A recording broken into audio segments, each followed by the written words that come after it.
Do you know that you have the power to write the story of your own life, but you are hesitant to take the pen because you are currently consumed by the storm of your current set of circumstances?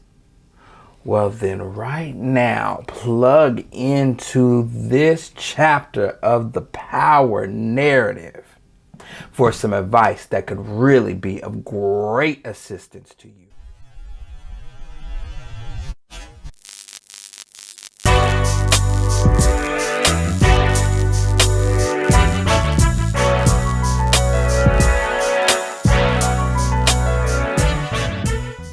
We were on a flight to go visit my son, and we were experiencing quite a bit of turbulence, and the captain comes over the intercom and says, to avoid the rest of this ride being bumpy, we are going to a slightly higher elevation.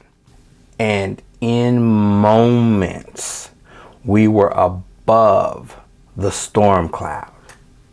And y'all, I was blown away by what just a slight adjustment in altitude could do. The sun was just as bright and shining. The sky was azure blue and completely clear. And I looked at the storm clouds and I thought to myself, I am in the same place as all those people below who can't even comprehend the truth of what I'm experiencing. For some of them, all they could see was the storm, and that was the truth of their reality at that time. And then, y'all, my power plugs, it hit me that weather is circumstantial. My very next thought was of the routine that my wife and I have back home.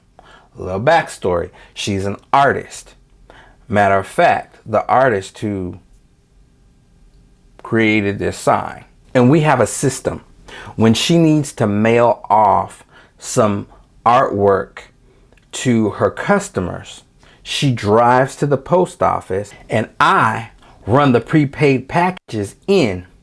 And I also laugh as I watch how irritated the people get when I skip the line and they think that I cut the line. Anyways, inside the post office, there is this slogan written in huge letters. Now let me get this right. It says, neither snow, nor rain, nor heat, nor gloom of night will stay these couriers from the swift completion of their appointed rounds. And woo, did that thing speak to my spirit. In spite of me and my perception of the outcome of the storm, I have to deliver on my promise to swiftly complete my assignment, my appointed rounds. See, sometimes the storm is there to test your resolve, to test your integrity. Go where you said you were gonna go and do what you said you were gonna do in spite of your perception of what you think the outcome of your circumstances dictates. And yes, sometimes the original plan has to change. I mean, yeah, like Outkast said, you can plan a pretty picnic, but you can't predict the weather. But does that mean you gotta cancel the cookout altogether? In spite of delays, I have enough time to accomplish what it is that I was put here to do. And I can't use the storm as an excuse not to accomplish the assignment that I've been given. Sometimes we allow the situation to dictate the who, what, when, where, and why.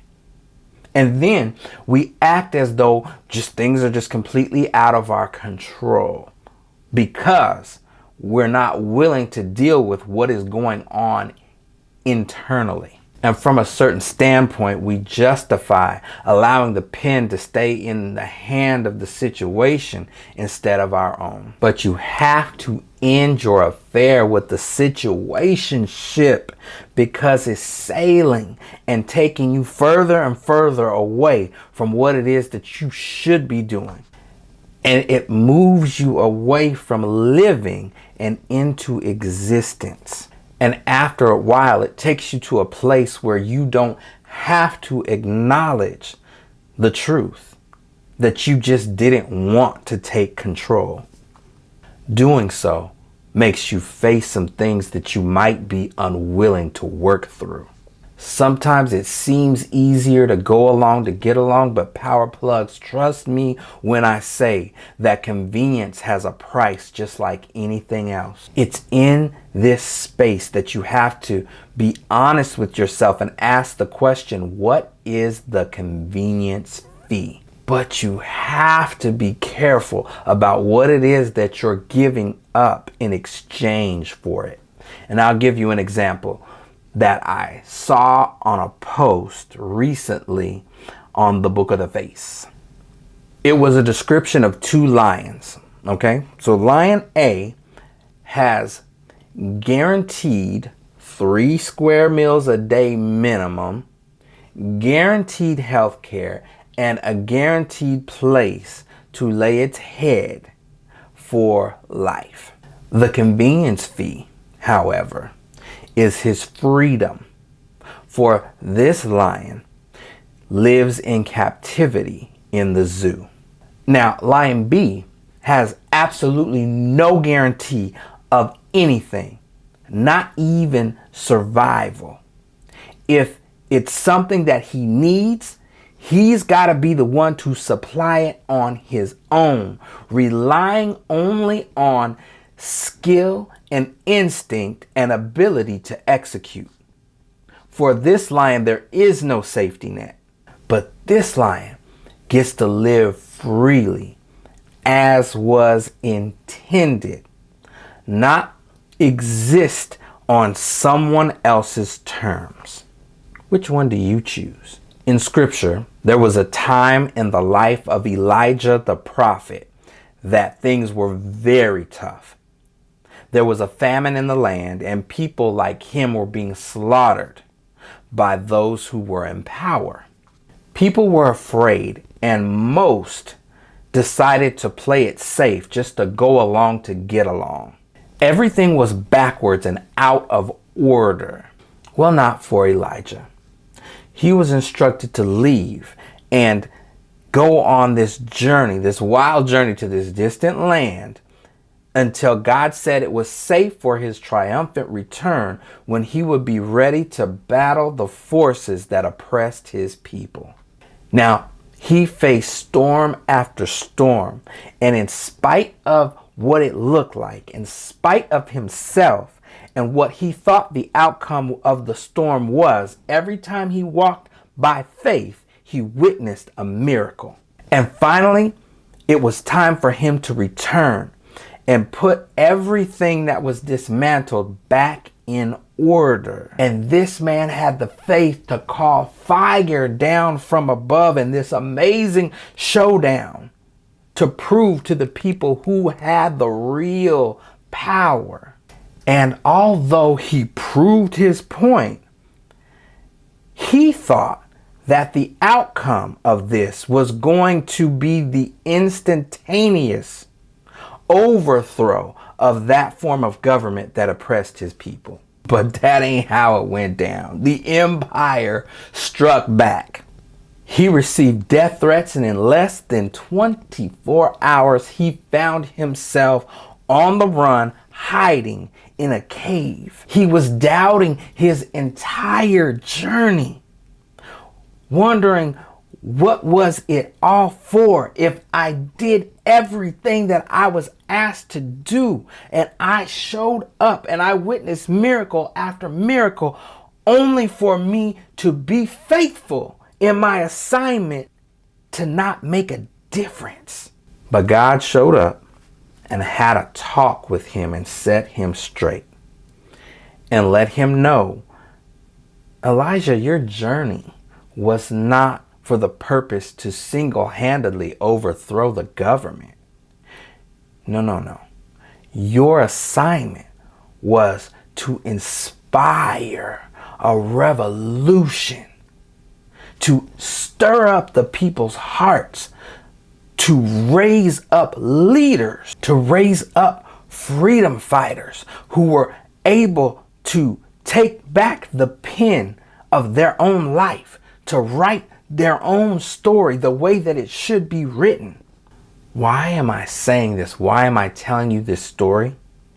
Because right now you may be experiencing a storm in your life where you think that by you completing your assignment, that it will make absolutely no difference in the world. But you have no idea, in being obedient, in taking back the pen out of the hand of the situation that you're in spite of how the storm may appear and what you think the outcome of that storm will be, will have on others that will see you do it and have the courage to do the same in their own life. If you make the difference in someone else's world, then you have completed your assignment.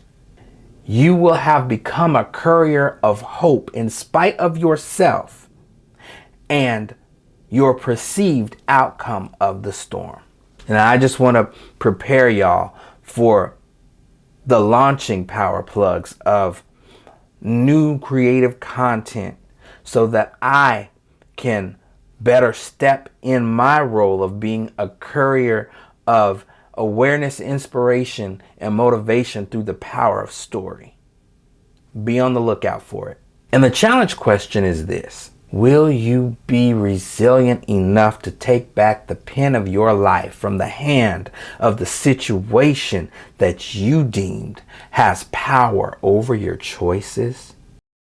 To change the narrative in your life, take the next step.